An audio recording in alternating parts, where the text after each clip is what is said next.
Good evening, ladies and gentlemen, and welcome to The Players. My name is Babs Bartlett. I'm going to be your host this evening. We have a real treat in store for you tonight. The Sarasota Poetry Theater is very proud to present its second in its Yakkety Jazz concerts. And we're going to be listening to the many voices of Soulspeak. And I only have one recommendation, and that is do anything you want. But the most important thing is open your heart and open your soul for the many voices of Soulspeak. Thank you.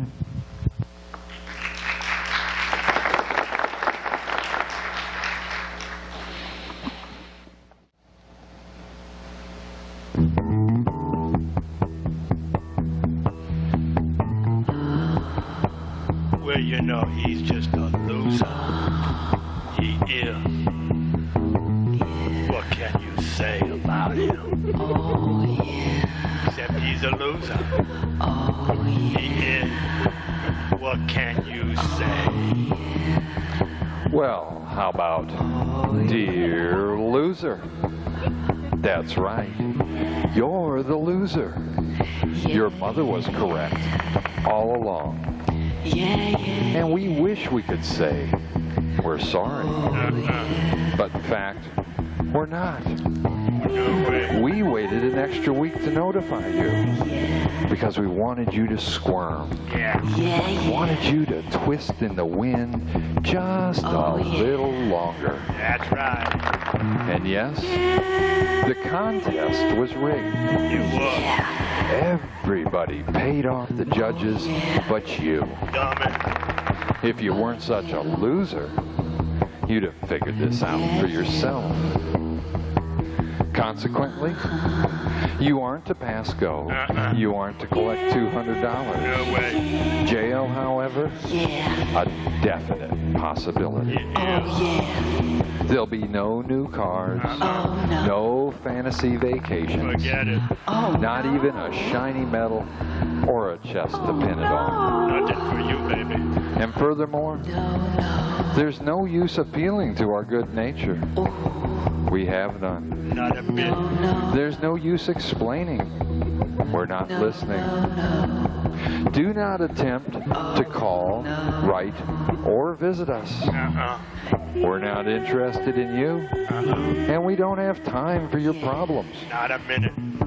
But you might try Jerry or Ricky or Montel. Oh, yeah, Montel. And be sure you tell them how you dream of dating your sister. Yeah, we like that one. So they'll be sure to know you're a real loser. Oh, too. Sincerely, the judges. Yeah, what a loser. You're a loser. Thank you. That poem was one I was always a little hesitant to get up in front of people and do, but most people enjoy it. I think there's a little bit of loser in each one of us, and even if there isn't, I think there's somebody out there that we'd like to address that to at times. This next poem is one that I did about one of our modern day annoyances, as I see it, things like cell phones and pagers, and this is a little more close to home to me. I look at the TV in the evenings and I see all these ads for the Psychic Healing Network. So this poem is to all those psychic healers.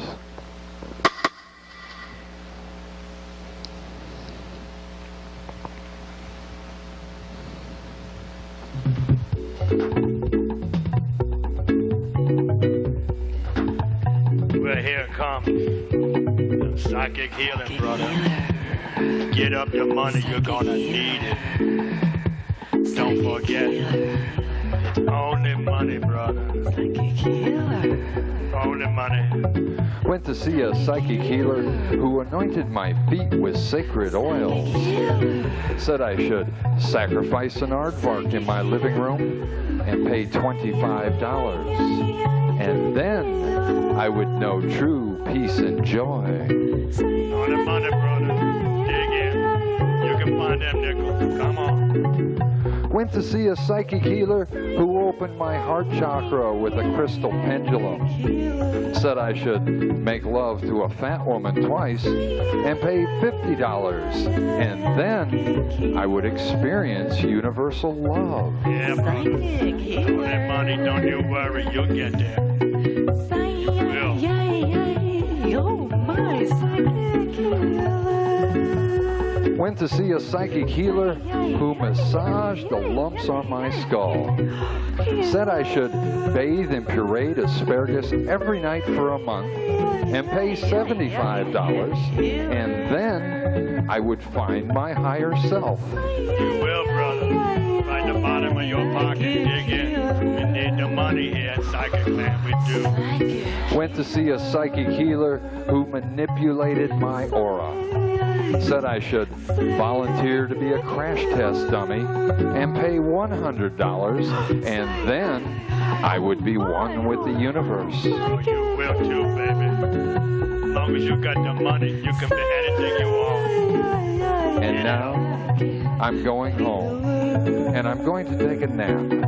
And when I get up and go on about my life in the same manner as always, I'll still have difficulty expressing my anger, still love-hate my parents, still feel inadequate much of the time, but I won't have to wonder why I'll be a little short on the rent this month. No need to worry, brother. Just money. No need to worry, brother. Just money. Thank you.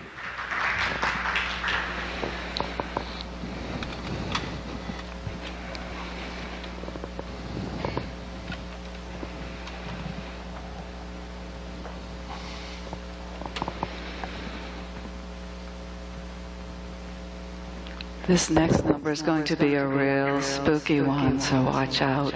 If you have a partner beside you, you might like to put your arm around him or her and hold tight, because we're going on a little car ride with some snakes.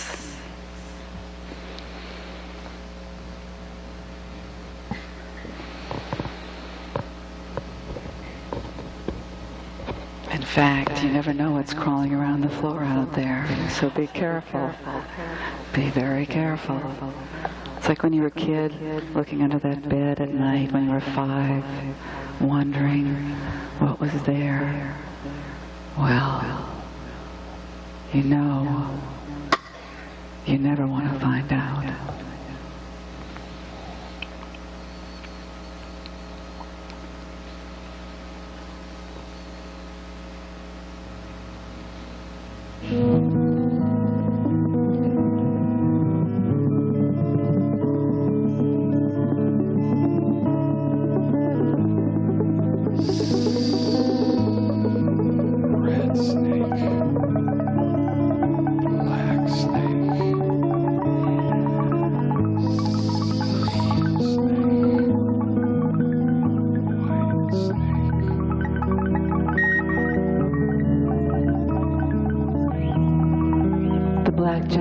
Sedan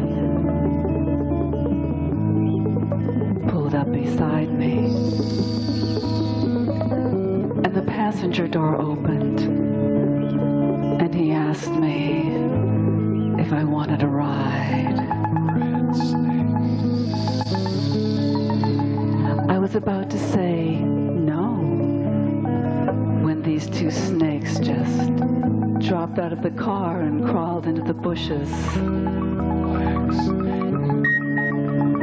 And I bent over to get a better look inside the car. And it was absolutely full of snakes. White snakes.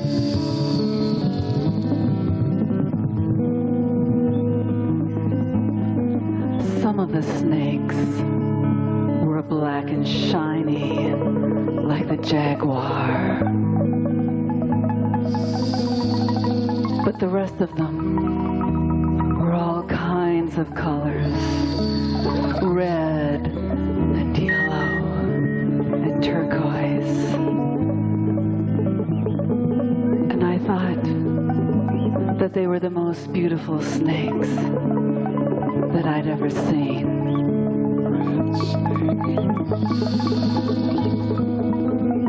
So I said, yes, I'd like a ride. And as I got in, the snakes just parted. And after I sat down, they slowly started to touch me. And then they were crawling all over me.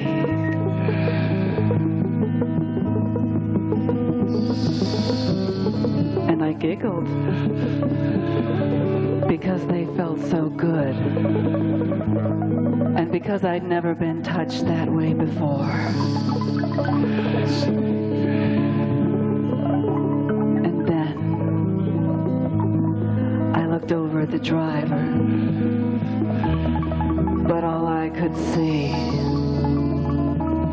were my own black, shiny eyes looking back at me.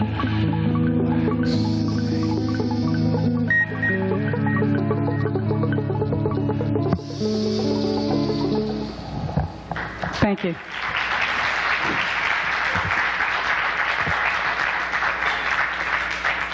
Now, some people think that that poem is really about snakes, but it really isn't about snakes, is it? Anyway, all of you can have your own ideas, and that's the wonderful thing about poetry, is that we come out halfway to meet you, and then you have to use your imagination and your soul to come the rest of the way. So that poem, I'm sure, has a special meaning for everybody, and maybe there are some people that just don't want to have anything to do with snakes. But the next number is a little bit dreamier. In fact, it was created from a dream, and the name of it is Dreams.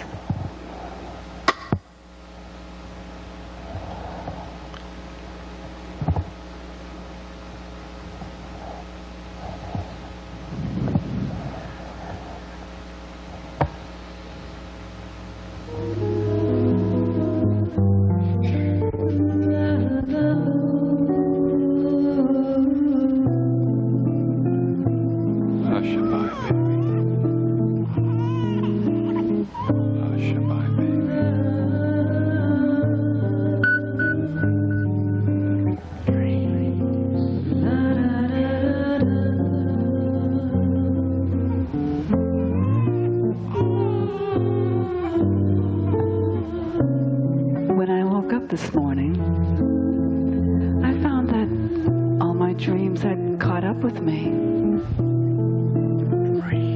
The strange clothes in my closet, the messy toilets, and that strange black something or other that keeps knocking at my door. We're all gathered around my bed like a tribe of Amazons. Hush-a-bye, baby. And seated at my feet were all 102 pieces of my fine wedding china, demanding to know their fate. In the treetops. So I told them that I would keep 2 cups and 2 saucers to remember 2 people who had never drunk coffee together. When the wind blows. And seated on my left was my father, and on my right was my son. And they asked me what I had learned in my life. The cradle will rock. And I said, I had learned nothing, but that I could feel the force of the universe pounding through my veins. When the bow breaks. And somewhere, a seabird sped up a dark river, heralding my death. The cradle will fall. So I got out of bed, and I built a bridge. And when I was finished, I stood on top of it and look down into the river of my soul. Down, come baby. And I saw a million stars. And one of them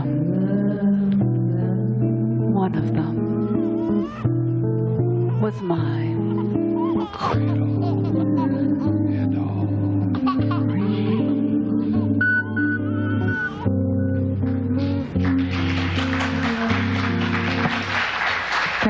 Thank you very much. I hope that will give you a little better night's sleep than the snakes one. But you know, sometimes nightmares can release things like, well, who knows what. We don't want to know, do we? Anyway, Dreams was created from a dream poem, and poetry can be as easy as that, as just telling a story about a dream you had or something else that happened to you, which is the way we do it, because all of these poems are little stories, and we like to tell them to you, and we hope you like to listen to them.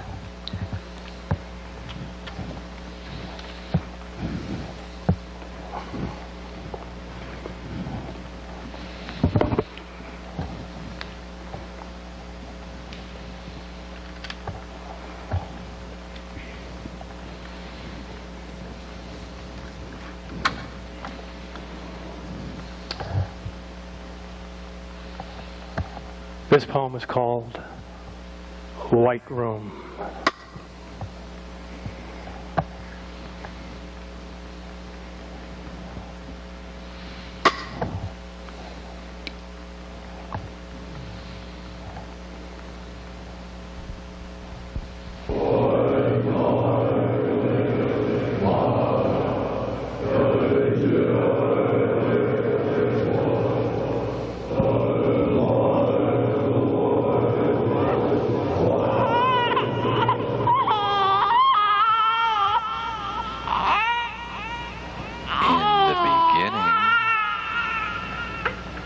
In the beginning.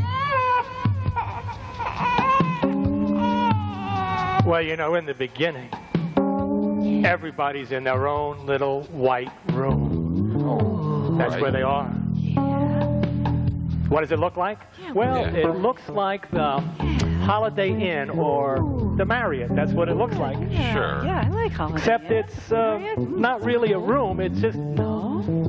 kind of feels like a room. And to tell you the truth, it's not really white either. It just kind of green or blue. feels white because there's What is no it? Yeah. difference Oh, How does that work? between you yeah, and the me room. In the room. So, really? Ooh, We call it the white room. yeah, white room, man. Yeah, White That's room. what we do. It's a We white do? room, you know. Oh, okay. But listen, What? the important thing about the white room is not what it looks like. No. What is it? What is it? What is it? Tell us. The important thing is that everybody, Oh, yeah. sooner or later, leaves the white room. We get to leave the white room. And We where get do to they leave the go? white room. Yay, where do we go? Where do they go? Yeah, Well, where do we go? Where do we go? They go into the big room. Oh, the big, That's where they go. big room.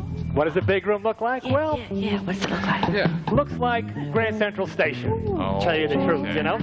Big room, people coming out of tunnels and going back down into other tunnels. All And kinds of people, huh? there are these little signs that are over the tunnels, you know, they say Hope or Peoria or Peoria. Yeah, I love Peoria.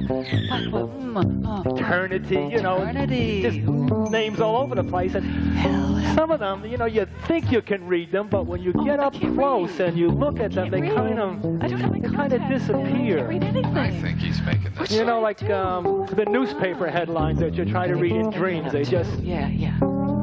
fade away. You just can't quite make them out, you know? And, Yeah. Okay. well, Full listen, of it. Oh, he's full of it. the important thing about the big room is not what it looks like either. That's who cares?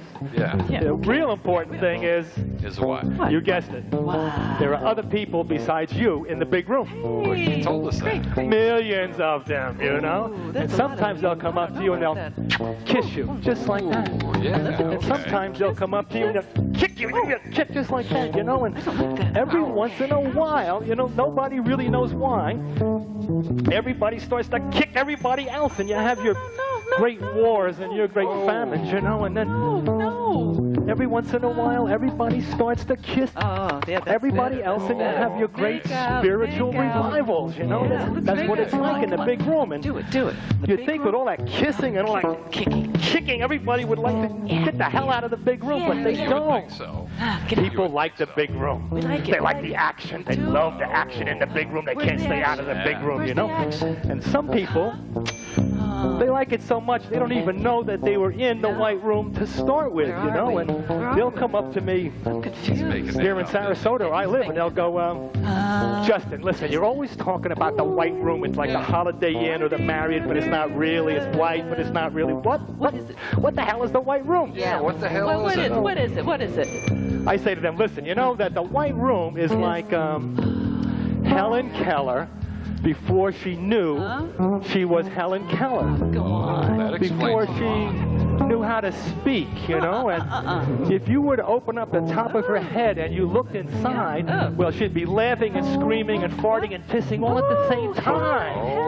That's what the white room is like, you know, and some of us like to go back there, and we like to kind of hang out, you know, and then we like to come back out and we like to sing these little songs for you, these brief chronicles of the times, like Shakespeare called them, these little kisses from us to you, from the white room. And they are kisses too, believe me, you know, even though they're a little messy sometimes. When you get them, you know they're kisses. They are. Believe me, I think you should know that. They are kisses. You're full of it. Yeah, they are. You're full of it.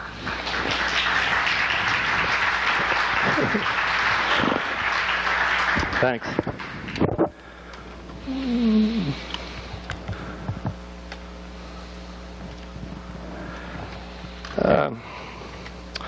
We're going to do something a little different now. You know, one of the miracles of poetry is that it can cover both the comic moments and the very sad moments that we go through in our lives, and that poetry makes them beautiful because it speaks the soul's truth. It's not the mind's truth or the self's truth or the TV's truth or the newspaper's truth. It's the soul's truth, which is always beautiful, no matter how sad it may be or how tragic it may be. That's why people go to tragedies, because they're darkly beautiful and true. Anyway, the name of this poem is Tacos.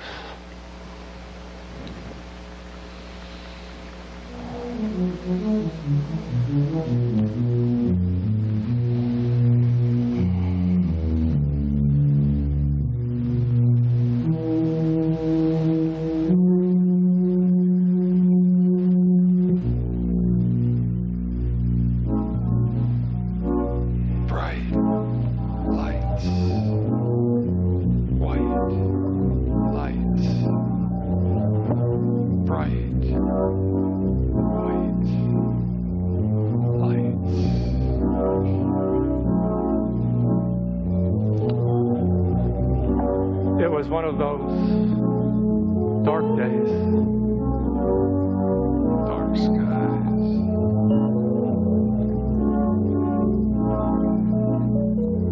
That kept getting darker and darker. Dark lies. And darker.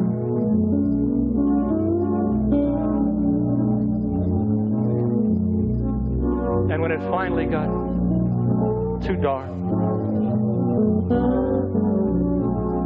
I said to Scylla, I said, why don't we get some tacos? I love the night. And Scylla said, yeah. I love the dark, warm night. Dark skies. And I said, why don't we drive across the bay and sit in the car and look at all the city lights. I love to walk through the night. Bright lights.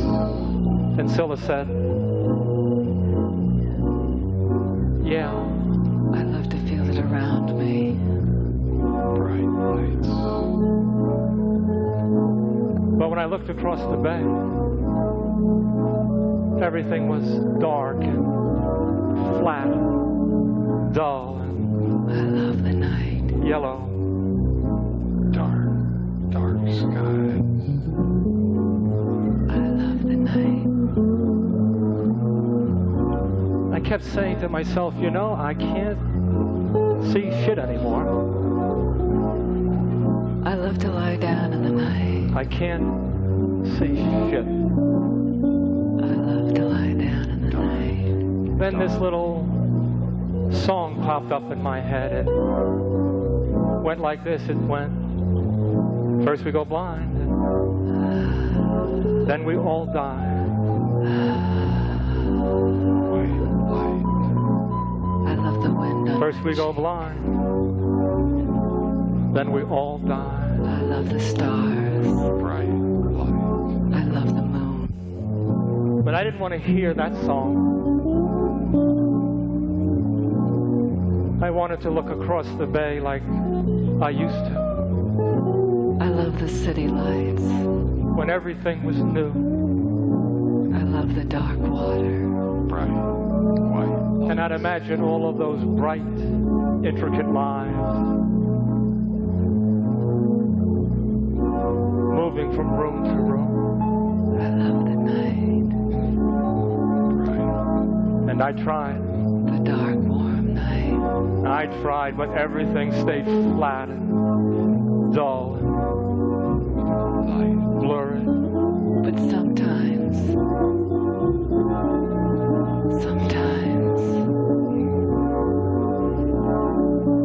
I realized I didn't care anymore about anything sometimes it gets so dark.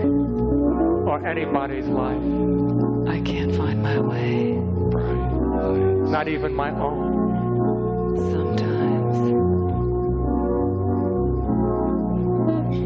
And I sat there looking out at the flat, black water, and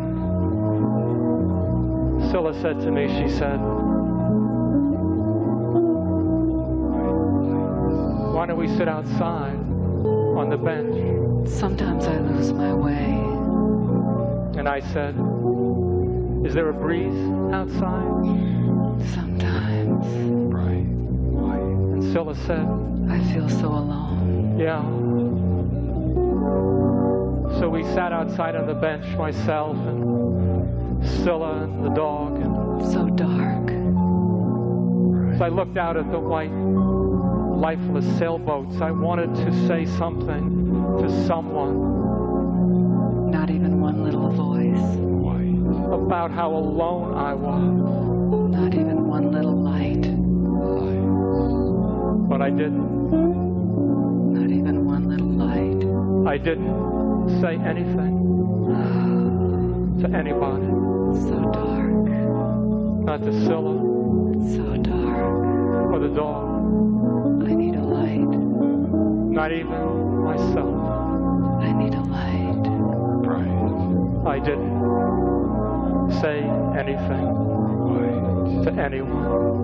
Go for the light. Not even Go for the light. myself. Go for the light. Right.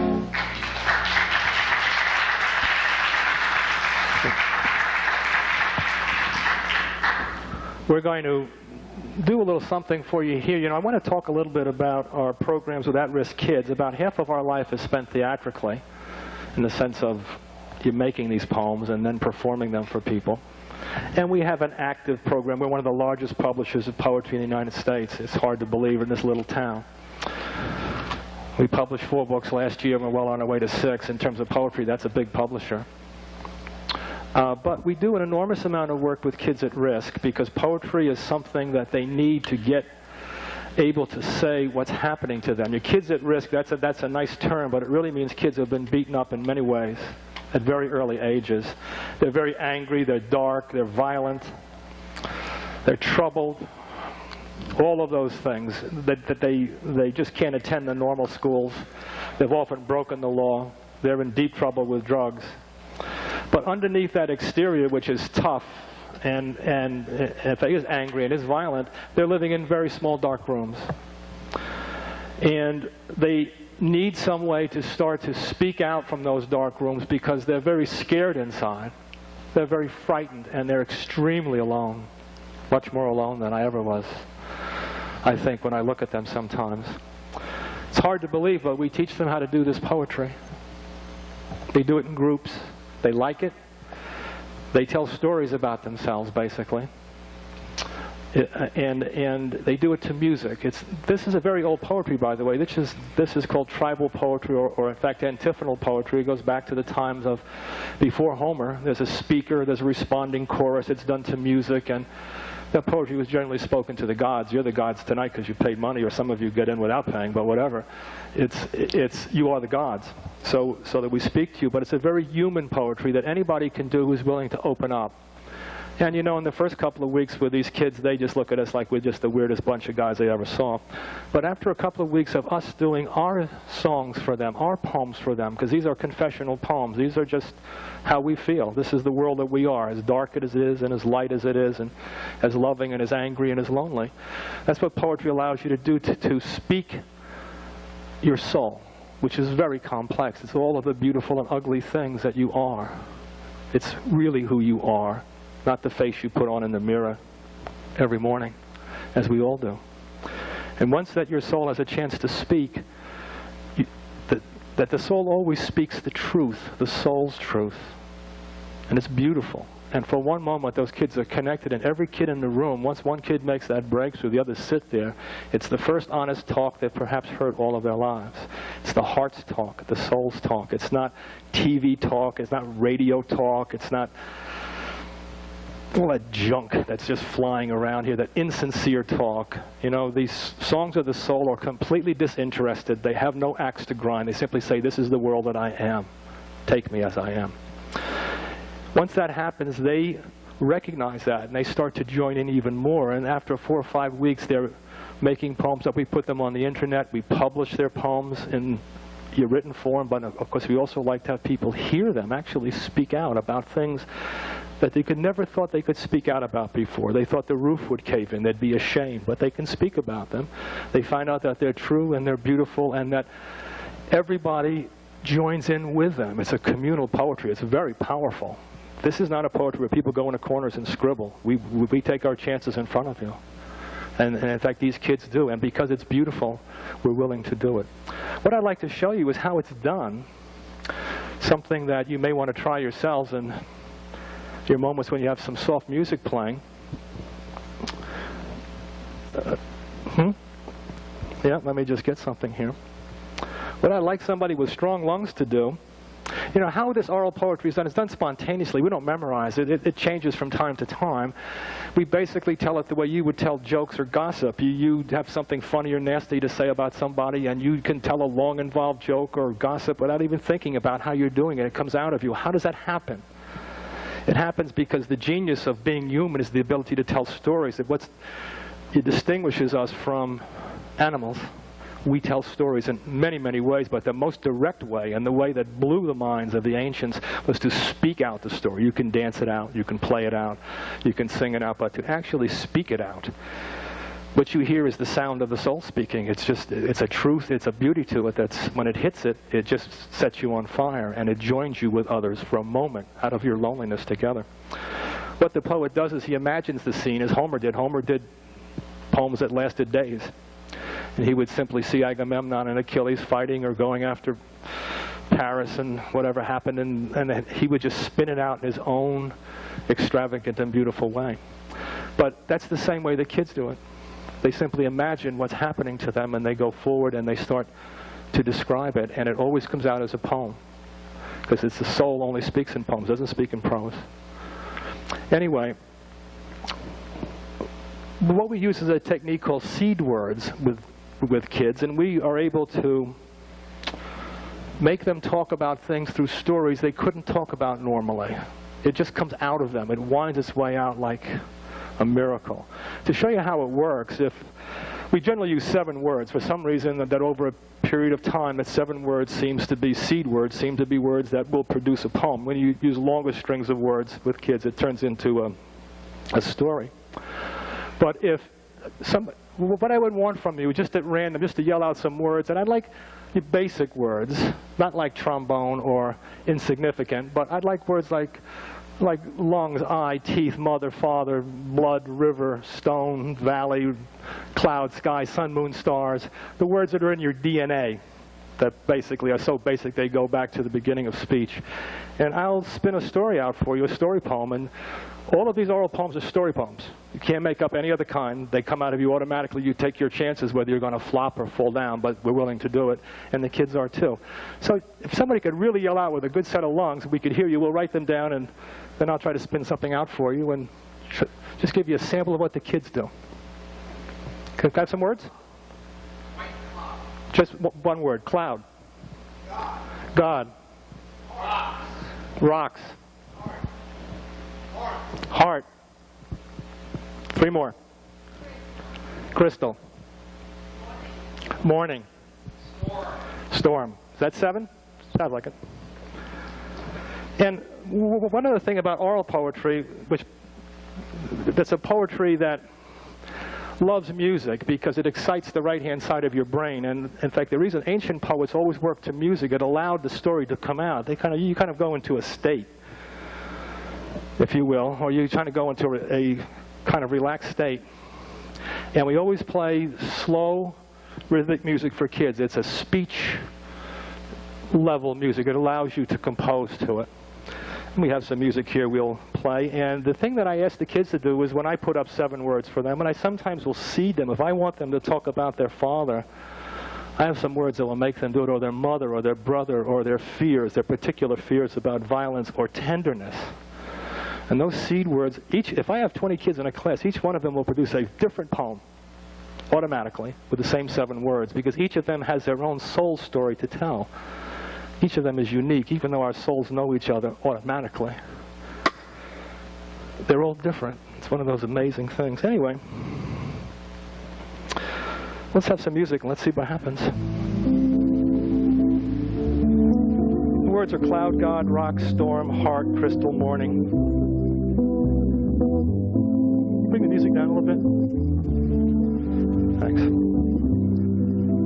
Well, it was one of those days when I wanted to tuck my heart away, like a fine piece of crystal that had been cracked too many times. It was early morning, and the sun was just coming up through the clouds. Some people say that God looks down at us from high up. But most of my life has been spent on rocky ground, working my way through storms, working my way through storms. Change now.